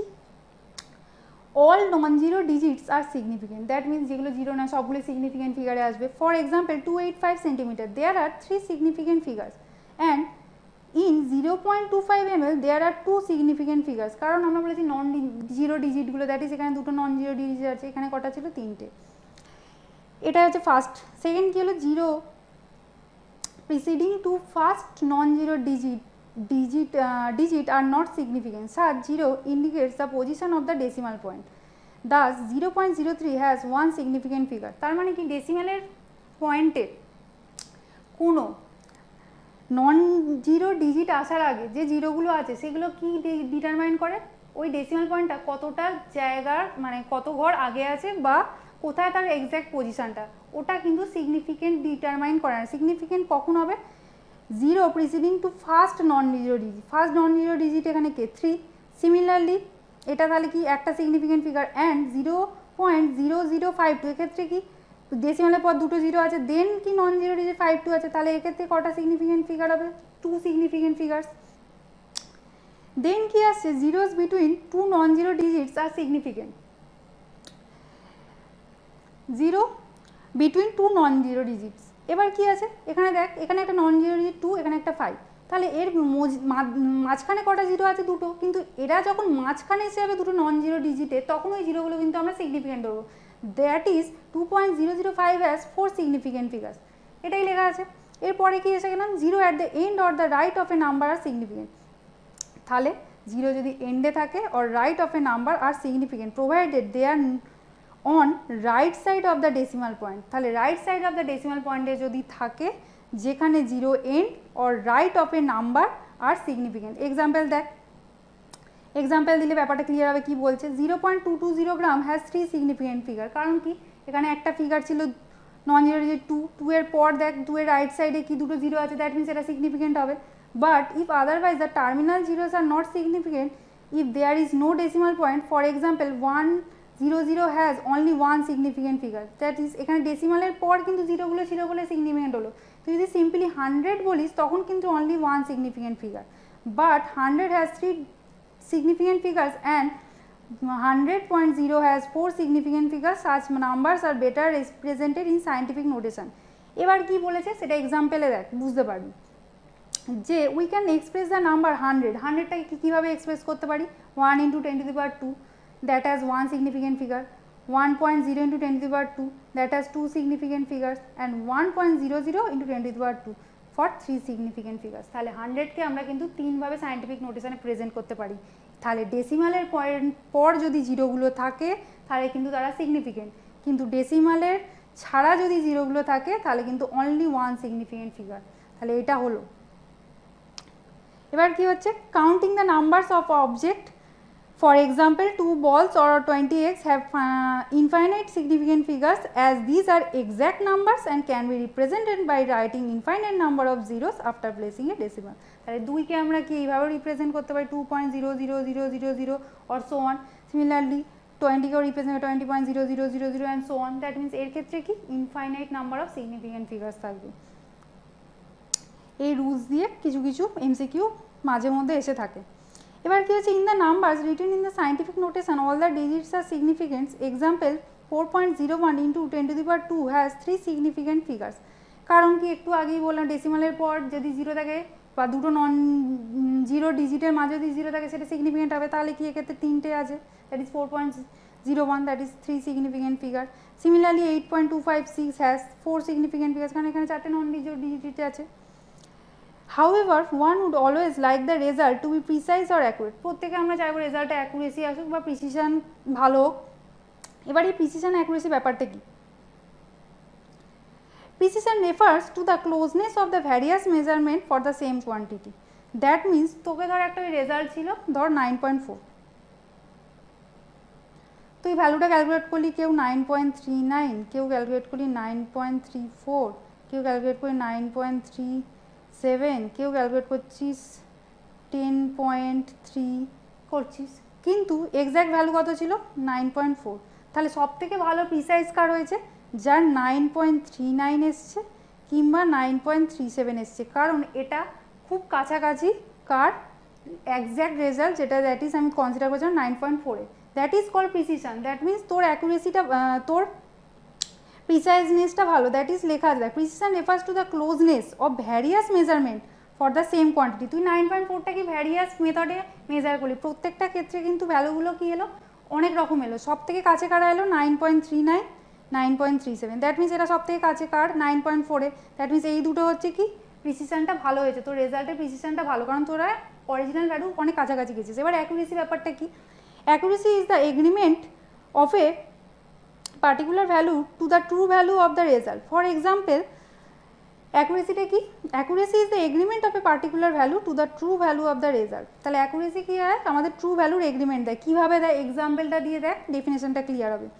For example, if the true value for a result is 2.00 gram and a student A takes two measurements and report the result 9.15 and 9.13, these values are precise as they are close to each other but they are not accurate. কারণ কি, এই দুটো কি দুয়ের কাছাকাছি, আমি বলেছি যখন কাছাকাছি হবে তখন ভ্যালুগুলো প্রিসাইজ হবে, কিন্তু অ্যাকুরেট নয়। কারণ অ্যাকুরেসি পেতে গেলে এই দুটোর সামেশান করে এই ভ্যালুটাকে আমাকে পেতে হবে। এই দুটো যখন দুটো ভ্যালু ধরেছি বলে এটা আমাদের মনে হচ্ছে খুব ইজি, কিন্তু যখন একটা মেজারমেন্ট অ্যাকুরেসি প্রিসিশন ডিসিশন নেওয়া হয় তার জন্য 1000 নাম্বার অফ মেজারমেন্ট আমাদের করতে হয়, তারপর আমরা দেখি যে রেজাল্টটা কতটা কাছাকাছি এসছে। এখানে ওটাই বলছি, দেখ these values are precise as they are close to each other but not accurate. Another student B repeats the experiment and obtains 9.194 and 2.05 gram of the result for two measurements. These observations are neither precise nor accurate. When the third student C repeats this measurement and reports 2.01 and 9.99 gram as the result, these values are both precise and accurate. This can be more clearly understood from the data given below. তাহলে কি B A একটা experiment করলো, দেখলাম তার ক্ষেত্রে ভ্যালুগুলো precise, কারণ যে exact value ছিল দুয়ের কাছাকাছি ভ্যালুগুলো এসছে। বি এর ক্ষেত্রে কী হলো, ভ্যালুগুলো দুয়ের থেকে অনেক দূরে চলে গেল, দ্যাট মিনস ওটা না প্রিসাইজ না অ্যাকুরেট। সি এর ক্ষেত্রে দুটো মেজারমেন্ট করালো, সে পেলো 2.01 না 9.99। এবার ক্ষেত্রে এই টেবিলটা দেখা যাক, এ স্টুডেন্টের ক্ষেত্রে দুটো রেজাল্ট দেখা হয়েছে, বি স্টুডেন্টের ক্ষেত্রে দুটো রেজাল্ট, আর সি এর ক্ষেত্রে। তাহলে এর ক্ষেত্রে দেখা যাচ্ছে অ্যাভারেজ করলে এর 1.94, এর 1.995 আর এরপর হচ্ছে 2.000। তাহলে দেখা গেল যে সব থেকে ভালো কি রেজাল্ট এসছে অ্যাকুরেট বা অ্যাভারেজ ভ্যালুটা কার ভালো এসছে, সি এর ক্ষেত্রে ভ্যালুটা কি precise as well as accurate. কারণ কি দুটো অরিজিনাল ভ্যালু 2 ছিল, 2 এর কাছাকাছি এলো এবং এদের অ্যাভারেজ করলে আমরা অরিজিনাল ভ্যালুটাই পাচ্ছি, that is accurate value. So সেই অ্যাকুরেসি আর প্রিসিশন ব্যাপারটা আই থিঙ্ক বোঝাতে পারলাম তোদের। নেক্সট হচ্ছে addition and subtraction of significant figures. Addition আর সাবস্ট্রাকশনের ক্ষেত্রে খুব সহজভাবে মনে রাখার, এখানে সব থেকে লোয়েস্ট নাম্বারটা তোকে দেখতে হবে কতগুলো সিগনিফিকেন্ট ফিগার আছে। এখানে দেখ এই তিনটে অ্যাডিশানে এখানে প্রথমে 4টে সিগনিফিকেন্ট ফিগার, তারপরে 3টে, তারপর আবার 4টে, তাহলে সব থেকে কম কটা আছে 3টে। দ্যাট মিনস রেজাল্ট লেখার সময় আমাদের ভ্যালুটা আসবে 13.1, এই যে 13.1। এখানে এই যে কথাটা আমি বললাম এটাই এখানে লেখা আছে, দেখ 18.0 has only 1 digit after the decimal point, the result should be reported only up to the 1 digit after the decimal point, কারণ আমি বলেছি লিস্ট ভ্যালুটা নিতে হবে সিগনিফিকেন্ট ফিগারে। সিমিলারলি মাল্টিপ্লিকেশন ডিভিশনের ক্ষেত্রেও সেম রুল অ্যাপ্লিকেবল, সব থেকে লোয়েস্টটা নিতে হবে। এখানে দেখ এর 3টে সিগনিফিকেন্ট ফিগার, এর 2টো, দ্যাট মিনস রেজাল্টও কিন্তু 2টো থাকবে significant figure, that is result হবে 3.1, এখানেও রেজাল্টটা 3.1।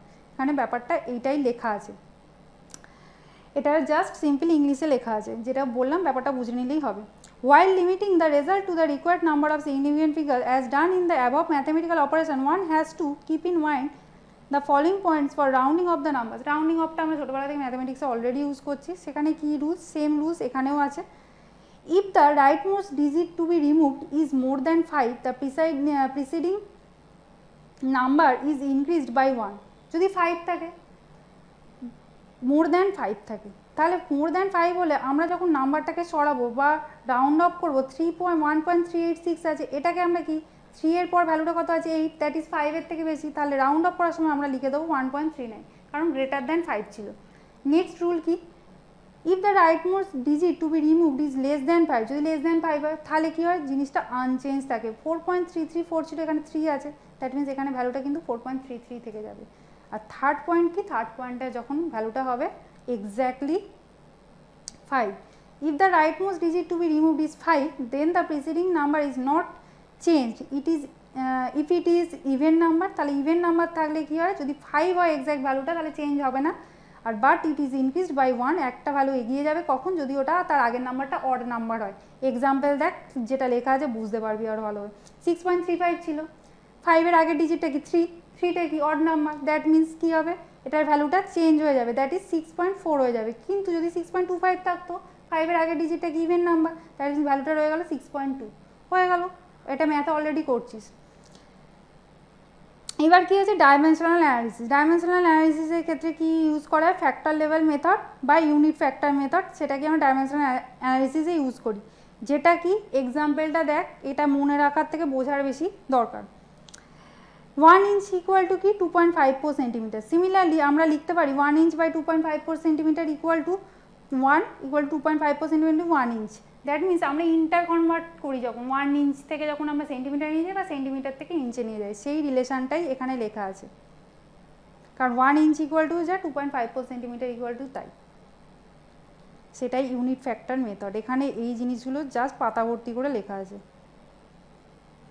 এগুলো অলরেডি জানিস, এগুলো বোঝার কিছু নেই। এখানে কয়েকটা ম্যাথ দিয়েছে। সিমিলারলি দেখ, ভলিউমের ক্ষেত্রে আমরা পড়ে এলাম এইমাত্র 1 litre equal to 1000 centimetre cube. Similarly 1 metre equal to 100 centimetre. দেখ 1 মিটার ইকুয়াল টু 100 দুটো ইকুয়াল টু যেটা 1, সিমিলারলি 100 সেন্টিমিটার 1 মিটার যেটা হলো 1। এই যে ভ্যালুগুলো জাস্ট রিলেশনটাকে বলছি ইউনিটারি মেথডে, ডাইমেনশনগুলো অ্যানালিসিস করছি, দ্যাট মিনস দুটোই ভ্যালুই সেম, যে ইউনিটে থাকবে সেই ইউনিট অনুযায়ী আমাদের কাজ করতে হবে ম্যাথে। সেম দেখ 1 ডে ইকুয়াল টু 24 আওয়ার, একদম বেসিক জিনিস। এবার আসা যাক চ্যাপ্টারের মেন জিনিসে, ল অফ কেমিক্যাল কম্বিনেশন। 4টে ল অফ কেমিক্যাল কম্বিনেশন আছে, এখানে বোধহয় 3টে দেওয়া পাবি তোরা। সেটা হচ্ছে ফার্স্ট ল আসছে law of conservation of masses. Law of conservation of mass কি, দ্যাট মিনস মাস কখনো চেঞ্জ হয় না, মাস রিয়াকশানে আগেও যা থাকবে রিয়াকশানের পরেও তা থাকবে, সেটাই লেখা আছে। ফার্স্ট লটা বিষয়ে বলেছিলেন ল্যাভয়েসিয়ে 1789-এ।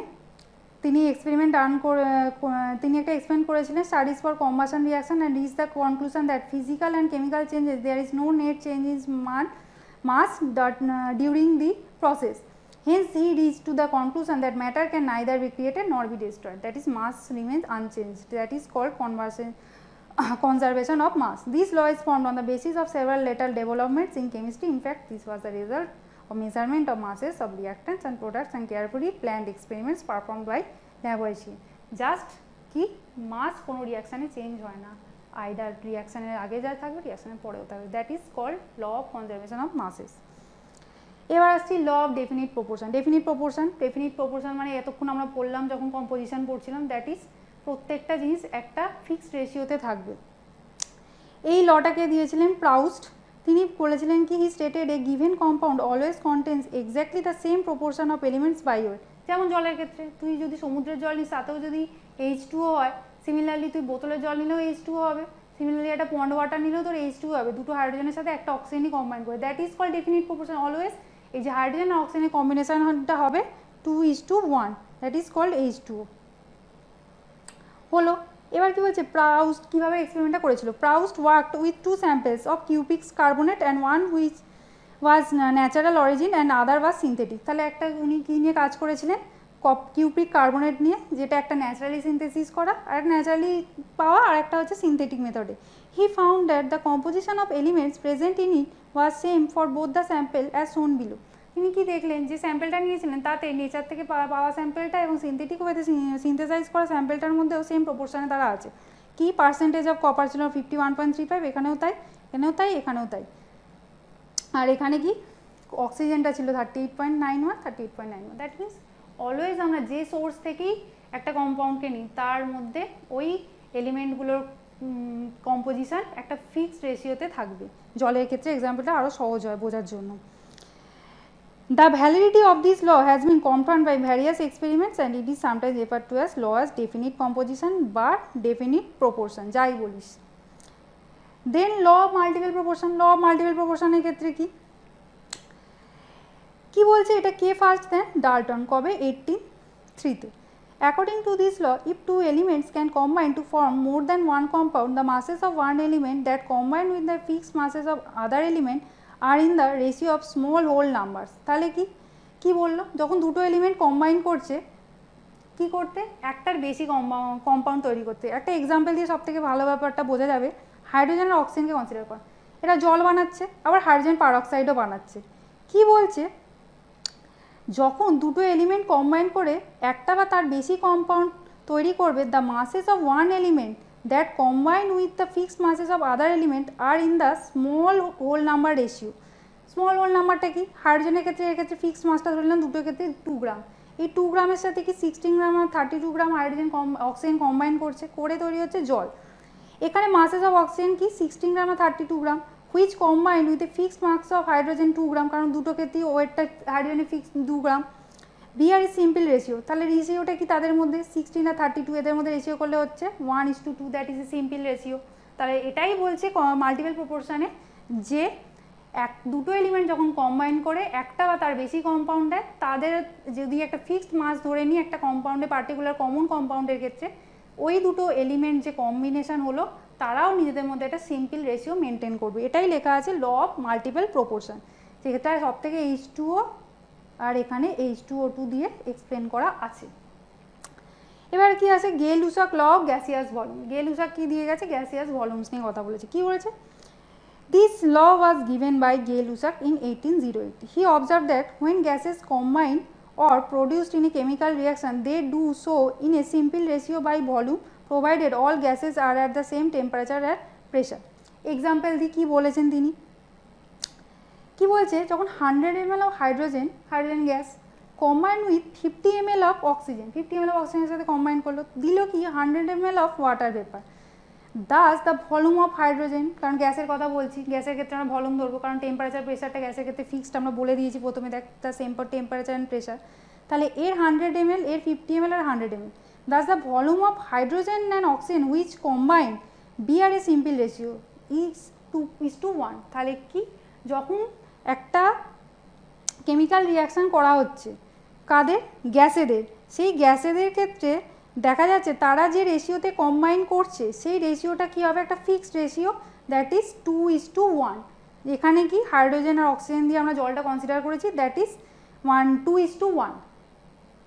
গে-লুসাক এটাই বলে গেছেন যে কোনো গ্যাসিয়াস রিয়াকশানের ক্ষেত্রে যে রিয়াক্ট্যান্টগুলো আছে যদি তারা সেম টেম্পারেচার আর প্রেশারে থাকে তারা নিজেদের মধ্যেও একটা সিম্পল রেশিও বিয়ার করবে। দাস দ্য ভলিউম, এবার তো ওটা বলে দিয়েছেন, তিনি বলছেন গে-লুসাক discovery of integer ratio in volume relationship is actually the law of definite proportion by volume. The law of definite proportion stated earlier was with respect to mass. The Gay-Lussac's law explained the properly by the work of Avogadro. তার মানে কি, আমরা যেটা গে-লুসাক দিয়ে গেছেন সেই থিওরিটা কি অ্যাকচুয়ালি ডেফিনেট প্রপোর্শনের থিওরিকেই এক্সপ্লেন করছে ইন টার্মস অফ ভলিউম, কারণ আমরা কি ডেফিনেট প্রপোর্শনের মাস নিয়ে কথা বলছি, যেটা ফিক্সড মাস, আর এখানে কি হচ্ছে রিঅ্যাকট্যান্টসগুলোর ভলিউম নিয়ে কথা বলছি, কন্ডিশন কি সেম টেম্পারেচার অ্যান্ড প্রেশার। এবার কি আসি, অ্যাভোগাড্রোস ল। অ্যাভোগাড্রোস ল কবে এসছে, 1811। অ্যাভোগাড্রোস ল নিয়ে আমরা সবাই কথা বলি, এটা আমরা ক্লাস 9 থেকে পড়ছি। Avogadro's proposed that equal volumes of all gases at the same temperature and pressure should contain equal number of molecules. কি গ্যাসের ক্ষেত্রে এই সেম টেম্পারেচার প্রেশারটা অবভিয়াসলি মেনটেন করতে হবে, that equal volume of all gases at the same temperature pressure contain equal number of molecules. তাহলে same সমান তাপমাত্রা ও চাপে সমান আয়তন সব গ্যাসের মধ্যে নাম্বার অফ মলিকিউলসটাও কী হবে, সেম হবে। এটাই বলে গেছে Avogadro's law, that is V varies as N, condition temperature and pressure constant। ঠিক আছে, এবার কি হলো এক্সাম্পলটায় আসি। Avogadro made a distinction between atoms and molecules which is quite understandable in present times. If we consider again the reaction of hydrogen and oxygen to produce water, we see that 2 volumes of hydrogen combine with 1 volume of oxygen to give 2 volumes of water without leaving any unreacted oxygen. Note that in figure 1.9 in page number 16, এই যে ছবিটায় আসছি, থিওরিটা কি বলেছে দেখে নিই আগে। দেন কি বলছে, each box contains equal numbers of molecules. In fact, Avogadro could explain the above result by considering the molecules to be polyatomic. If hydrogen and oxygen were considered as diatomic, as recognized now, then the above results are easily understandable. However, Dalton and others are believed at that time that atoms of the same kind cannot combine and molecules of oxygen and hydrogen containing two atoms did not exist. তখন কি এই যে compound যে একটা element ছাড়াও যে তারা combine করে এটা আমরা তখন জানতাম না, তখনও এটা বলা হয়নি। তাহলে ডাল্টন এই ফার্স্ট এক্সপেরিমেন্টটা করেছিলেন কি, হাইড্রোজেনের ভলিউম নিয়েছিল, অক্সিজেনের 2 আয়তন হাইড্রোজেন নিয়েছিলেন আর একটা অক্সিজেন নিয়েছিলেন, দিয়ে আমরা যে ওয়াটার ভেপারটা পেয়েছিলাম যে এখানে হাইড্রোজেনের নাম্বার অফ মলিকিউলস আর এখানেও সেম নাম্বার হাইড্রোজেন মলিকিউল নিয়েছে, সেম নাম্বার অফ অক্সিজেনের ভলিউম নিয়ে আমরা দেখলাম যে 2 ভলিউমস ওয়াটার তৈরি হলো। তখন কিন্তু এই এক্সপেরিমেন্টটা জাস্টিফাইড করা যেত না, কারণ তখন আমরা এই যে পলি অ্যাটমিক ডায়াটমিক মলিকুলার এক্সিস্টেন্স আছে এই ব্যাপারগুলো আমাদের তখন ক্লিয়ার ছিল না, কিন্তু এখন এগুলো আমরা জাস্টিফাই করতে পারি, এই জিনিসগুলো আমাদের অনেক সহজ হয়ে যায়। দেন কি বলছে, দেন আসছি ডাল্টনের অ্যাটমিক থিওরিতে, যেটা আমাদের মেন জানতে হয় এখান থেকে।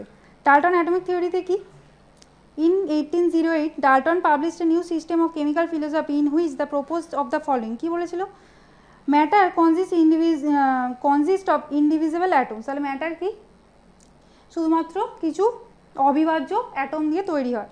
All atoms of a given element have identical properties including identical মাসেস, atom of different elements different মাসেস। তাহলে দেখি বলছে সেম এলিমেন্টের ক্ষেত্রে মাস আর তাদের প্রপার্টিসগুলো আইডেন্টিক্যাল হবে, আর আইডেন্টিক্যাল কি তাদের প্রপার্টি মাসটাও সেম হবে, এবং atoms of different elements difference mass, তার ডিফারেন্ট এলিমেন্ট নিয়ে তাদের মাসগুলো ডিফারেন্ট হবে। এটা এখন আমাদের কাছে যতটা ইজি যে হ্যাঁ ডিফারেন্ট এলিমেন্ট হলে তাদের মাসগুলো ইজি হবে, কিন্তু তখন আমাদের কাছে এগুলো আমরা কিছুই জানতাম না কেমিস্ট্রিতে, যে কী অ্যাটম কী মলিকিউল। তখন আমাদের কাছে এগুলো এই ডাল্টনের থিওরিটা ভেরি মাচ ইম্পর্টেন্ট ছিল, কারণ তিনি ফার্স্ট এই থিওরিটা দিয়ে গেছেন। Compound are formed when atoms of different elements combined in a fixed ratio. তাহলে কম্পাউন্ডের ক্ষেত্রে কী হয়, ডেফিনেট রেশিওতে ওই এলিমেন্টগুলো কম্বাইন করে, সেটা হচ্ছে গ্লুকোজের সব থেকে ভালো এক্সাম্পল আমি অলরেডি দিয়ে দিয়েছি। Chemical reactions involve reorganisation of atoms, these are neither created or destroyed in a chemical reaction. Chemical রিয়াকশনের মাধ্যমে অ্যাটমগুলো রিঅর্গানাইজ করে, কিন্তু মাসের কোনো চেঞ্জ হয় না, that is law of conservation of mass থাকে, যে না mass can not be created or destroyed. তাহলে Dalton theory laws of chemical কম্বিনেশনকে সাপোর্ট করে দিল, এটাই এখানে লিখেছে। It could not explain the laws of gaseous volume, it could not provide the reason for combining of atoms which was answer later by other scientist. এবার আসা যাক কি অ্যাটমিক মাস আর মলিকুলার মাস। অ্যাটমিক মাস কি, atomic মাসের ক্ষেত্রে যেটা সব থেকে আগে জানতে হবে আমাদের যে এর ইউনিটটা কি আসছে এবং কোথা থেকে এসছে। The atomic mass or the mass of an atom is actually very very small because atoms are extremely small.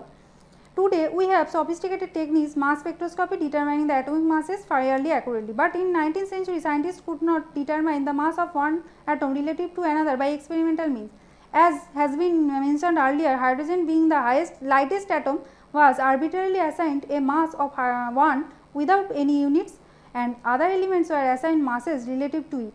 However, the present system of atomic masses is based on the carbon-12 as a standard and has been agreed upon in 1961. তাহলে কি আমরা কি atom এতটাই small, তখন আমাদের কাছে এত machine ছিল না যে একটা অ্যাটমের ওয়েট কত আমরা সেটা ক্যালকুলেট করব। প্রথমে কি লাইটেস্ট এলিমেন্ট যেটা হাইড্রোজেন, সেটা নিয়ে আমরা কি রিলেটিভ ওয়েতে অ্যাটমিক মাস বের করতাম, যে একটা অ্যাটমের মাস কত হাইড্রোজেনের রেসপেক্টে আমরা ক্যালকুলেট করতাম। কিন্তু ফার্দার আরও যখন স্টাডি হলো আমরা কার্বনকে অ্যাজ এ স্ট্যান্ডার্ড নিলাম কার্বনের অ্যাবান্ডেন্সের জন্য, এবং কার্বনের রেসপেক্টে আমরা রিলেটিভ অ্যাটমিক মাসটা ক্যালকুলেট করতে শুরু করলাম। এবার কি আসছি, however the present system of atomic masses is based on carbon-12 as a standard and has been agreed upon 1960. Here carbon-12 is one of the isotopes of carbon and can be represented by 12 carbon. In this system 12 carbon is assigned a mass of exactly 12 atomic masses unit, and masses of all other atoms are given relative to this standard. One atomic mass unit is defined as the mass exactly equal to the 1/12 of the mass of one carbon atom. তাহলে carbon অ্যাটমের রেসপেক্টে আমরা যখন মাসটা calculate করি আমরা কি করি, 1/12 multiply 12 by Avogadro number, that is called 1 mu। এখানে দেখ পরের পাতায় 1 mu ভ্যালুটা দিয়েছে, that is 1 mu equal to 1.66 into 10⁻⁻24। এই ভ্যালুটা আমাদের ইউজ হয় ম্যাথামেটিক্সে। এই বাকি তিনটে ভ্যালু না মনে রাখলেও 1.66 ইন্টু 10⁻⁻24টা আমাদের মনে রাখতে হয়। Then mass of hydrogen atom এইভাবে রেসপেক্টে ক্যালকুলেট করেছি আমরা, mass that in terms of mu the mass of hydrogen atom কি, মাস অফ হাইড্রোজেন অ্যাটম দেখ এটা রেসপেক্টে বের করলে আলটিমেটলি ভ্যালুটা আসে 1 এর খুব কাছাকাছি 1.00 1.78 AMU বা যেটাকে আমরা 1.0080 AMU তেও বসাতে পারি। Similarly the mass of oxygen 16 atom would be 15.995। এটাকেও আমরা কিন্তু রিলেটিভ মেথডেই ক্যালকুলেট করে থাকি যে একটা কার্বনের 1/12 সাথে ওই অ্যাটমের ওয়েট। দেন কি হচ্ছে average atomic mass. Average atomic mass কি? অ্যাভারেজ অ্যাটমিক মাসের কনসেপ্ট কোথা থেকে এসেছে? কারণ আমরা যে কথা বলি একটা এলিমেন্ট নিই, সেই এলিমেন্টটা অনলি পিওর ওই অবস্থাতে নেই, তার অনেক আইসোটোপ আছে। যেমন এখানে এক্সাম্পলটা দিয়ে সব থেকে বেশি ক্লিয়ার হবে। কার্বনের দেখ 3টে আইসোটোপ আছে, কার্বন 12, কার্বন 13, কার্বন 14। কার্বন 12-এর অ্যাবান্ডেন্স সব থেকে বেশি, দ্যাট ইজ 98.892 অ্যান্ড 1.108টা হচ্ছে কার্বন 13-এ, আর কার্বন 14-এর হচ্ছে 2 × 10⁻10। তাহলে কি আমরা কি বলতে পারি যে কার্বনের অ্যাকচুয়ালি অ্যাটমিক ওয়েট 12ই হবে? কারণ এই বাকিগুলোর অ্যাবান্ডেন্সও কাজ করে। এবার আমরা যেটা বার করতে হয় সেটা হচ্ছে অ্যাভারেজটা। অ্যাভারেজটা কি? আইসোটোপের অ্যাবান্ডেন্স জেনে গেছি, তাহলে অ্যাভারেজে অ্যাবান্ডেন্স জানি, তাদের অ্যাটমিক মাস জানি, তাহলে ডাইরেক্টলি এখান থেকে কী হয়, আমাদের অ্যাভারেজ অ্যাটমিক মাসটা ক্যালকুলেট করতে হয় by simply using the formula প্রত্যেকের রিলেটিভ অ্যাবান্ডেন্স আর তাদের অ্যাটমিক মাসকে মাল্টিপ্লাই করে যোগ করে যে অ্যাভারেজ ওয়েটটা আসবে সেটা হবে 12.011 ইউ। সেই জন্য আমরা কার্বনের ক্ষেত্রে বলি যে কার্বনের অ্যাটমিক ওয়েটটা 12। Similarly, the average atomic masses for other elements can be calculated in the periodic table of elements, and the atomic masses mentioned for different elements actually represent their average atomic mass. তাহলে আমরা যেটা periodic টেবিলে মাসগুলো লেখা থাকে দেখি সেগুলো ম্যাক্সিমামই হচ্ছে অ্যাভারেজ অ্যাটমিক মাস, কারণ প্রত্যেকটারই এক একটা আইসোটোপ থাকে জেনারেলি। এবার মলিকুলার মাস। মলিকুলার মাসের ক্ষেত্রে আরও সিম্পল। মলিকিউল একটা ভাব, যা CH4, এখানে এক্সাম্পল দিয়েছে। CH4 এর ক্ষেত্রে কি কার্বনের ওয়েটটা আমরা অলরেডি বার করলাম একটু আগে 12, আর 4টে হাইড্রোজেনের ক্ষেত্রে ওয়েট 1.008 ইউ, তার টোটাল হচ্ছে 16.043 ইউ বা atomic mass unit. Similarly molecular masses of ওয়াটারটা আমরা বার করতে পারবো। একটা হাইড্রোজেনের ওয়েটটা আমরা জানি, তার সাথে 2 মাল্টিপ্লাই বাই প্লাস অক্সিজেন। এবার আসছে ফর্মুলা মাস। ফর্মুলা মাস কি? Some substances such as sodium chloride do not contain these discrete molecules as per their constituent units. আমরা যে এই যে বলি সোডিয়াম ক্লোরাইড, কিন্তু সোডিয়াম ক্লোরাইডের অ্যাকচুয়াল স্ট্রাকচার কি এরকমই? সোডিয়াম ক্লোরাইড কি একাই ঘুরে বেড়ায়? থাকে না, এরা অ্যাকচুয়ালি সলিড স্ট্রাকচার ফর্ম করে, যেটা এখানে ছবি দেওয়া আছে। এই ছবি অনুযায়ী NaCl-গুলো থাকে সাজিয়ে। এই NaCl প্যাকিংটা দেখ এখানে বলেছে কীভাবে থাকে এরা। It may be noted that sodium chloride, one sodium ion is surrounded by 6 Cl- ion and vice versa. তার মানে আমরা যে বলে থাকি সোডিয়াম ক্লোরাইড অ্যাকচুয়ালি কিন্তু একা এরকম NaCl হিসেবে থাকে না, এরা একটা পার্টিকুলার স্ট্রাকচার বা শেপে থাকে।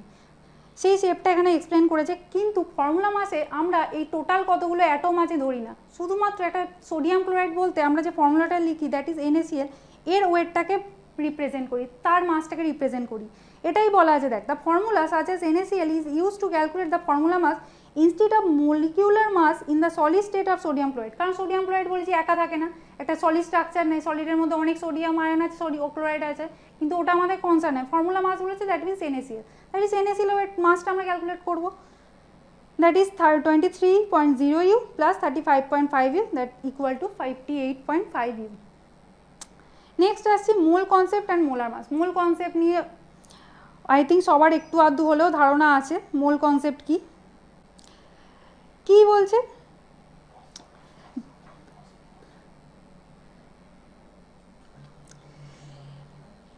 এবার আসছি আমরা মোল কনসেপ্ট অ্যান্ড মোলার মাসেসে।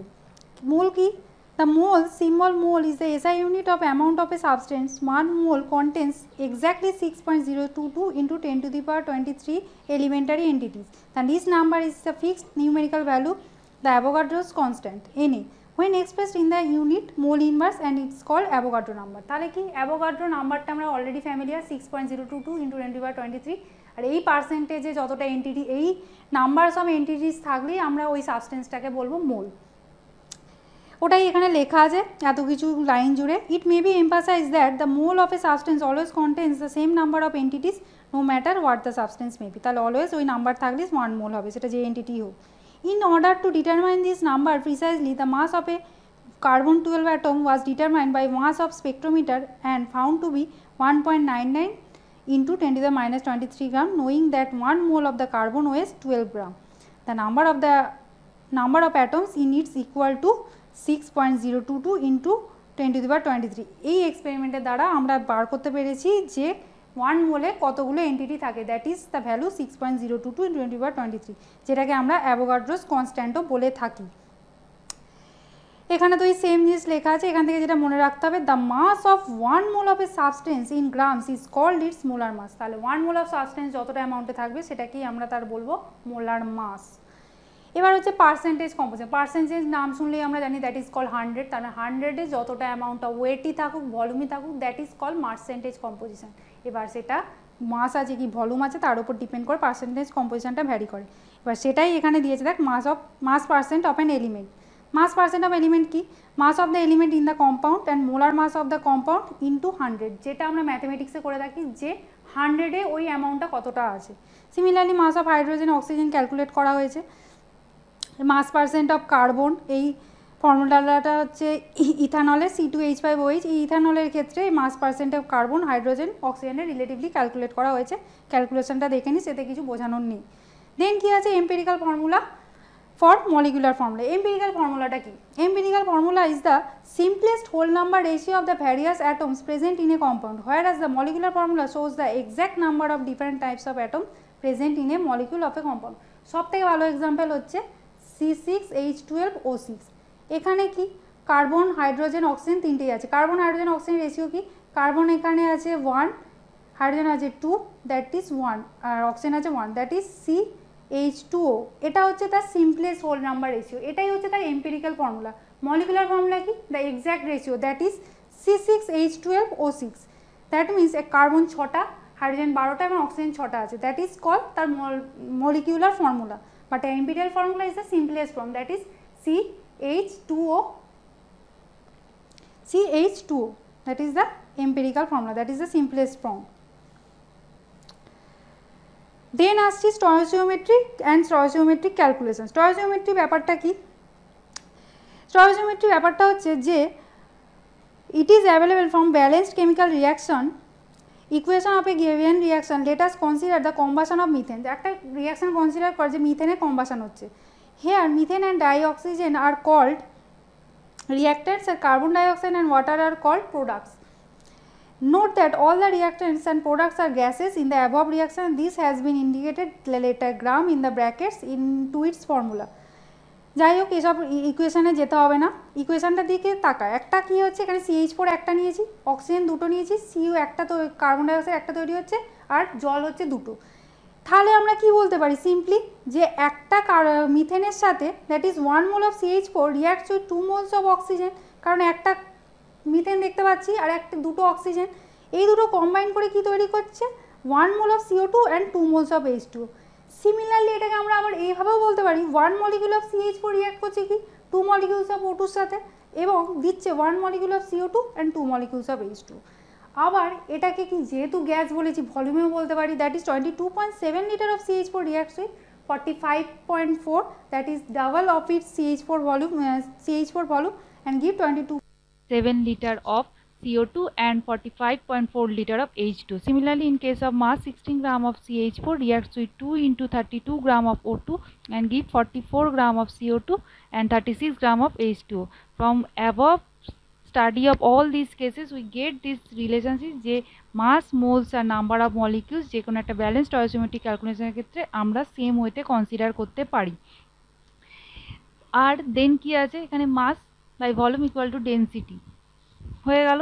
নেক্সট টপিকে যেটা আসছি সেটা হলো লিমিটিং রিয়েজেন্ট। লিমিটিং রিয়েজেন্ট কি, লিমিটিং রিয়েজেন্ট যেটা রিয়াকশানে সবার আগে কনজিউম হয়ে যায়, that is present in least amount. দেখ এখানে লেখা আছে reactant which is present in least amount concentration terms, that is first concentration হচ্ছে মোল ফ্র্যাকশন। মোল ফ্র্যাকশন কি, মোল ফ্র্যাকশনটা কি বলা হয়, number of moles of A by number of moles of solution. So এটা হচ্ছে এখানে আমাদের সলিউট। দেন আমরা লিখতে পারি NB by NA plus NB, that is NB হচ্ছে number of solute, number of moles of solvent and number of moles of solute again.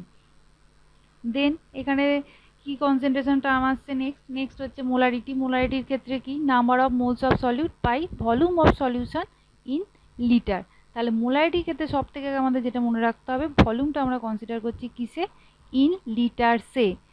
এবার দেখ, এবার এই মোলারিটির ক্ষেত্রে তোদের ক্ষেত্রে অনেক জায়গায় এমএল পাবি, এমএলটাকে তোদের কী করতে হবে, লিটারে কনভার্ট করতে হবে। যে ম্যাক্সিমাম জায়গায় দেখবি রিয়াকশান ক্ষেত্রে লেখা থাকে 1 ml 1 litre, that is 1 molar solution. Similarly এখানে দেখ দুটো নিউমেরিক্যাল কনভার্সন দেওয়া আছে, 1 মোলার এনওএইচ থেকে কীভাবে 0.2 মোলস অফ এনওএইচকে আমরা বানাতে পারি 1 লিটার সলিউশনের ক্ষেত্রে। এগুলো নিজেরা দেখলে আই থিঙ্ক বুঝতে পারবি, এতে জানার কিছু নেই। শুধু একটা জিনিস মাথায় রাখবি, মোলসটা কিন্তু আমরা লিটারে কনসিডার করছি, আর এর ক্ষেত্রে ইউনিটটা হবে অলওয়েজ মোল পার লিটার বা মোল লিটার ইনভার্স, যাই বলিস। নেক্সট কি আছে, নেক্সট টপিকে আমরা শিফট করছি। নেক্সট আছে হচ্ছে আমাদের শেষ টপিক এই চ্যাপ্টারে, দ্যাট ইজ মোলালিটি। মোলালিটি হচ্ছে একটা কনসেন্ট্রেশন টার্ম যেটা আমরা সলিউশনে ভেরি মাচ ইউজ করবো। মোলারিটিকে আমরা স্মল লেটার এম দিয়ে রিপ্রেজেন্ট করি, যেখানে number of moles of solute by mass of solvent in KG ধরতে হয়। এখানে আমরা যেটা বলি মাস অফ সলভেন্ট, এটা কিন্তু ইম্পর্টেন্ট জিনিস, মাস অফ সলভেন্ট এটা মনে রাখতেই হবে। আর ইউনিটটা কিছু হবে ইন কেজিতে, সলভেন্টের ওয়েটটা আমরা কিন্তু কেজিতে নেবো। বারবার মাথায় রাখবে আমি বলছি সলভেন্ট, সলভেন্ট জিনিসটা কিন্তু এখানে ভীষণ important. Number of moles of solute যেটা আমরা মোলারিটিতে ইউজ করছি এখানেও সেম, শুধু কিন্তু মাস অফ সলভেন্টটা নেওয়া হবে কিসে, ইউনিটটা কেজিতে। ব্যাস, এখান থেকে মোটামুটি আর একটা নিউমেরিক্যালস আছে দেখে নিস, পারবি। চ্যাপ্টারটা আজকে আমাদের শেষ।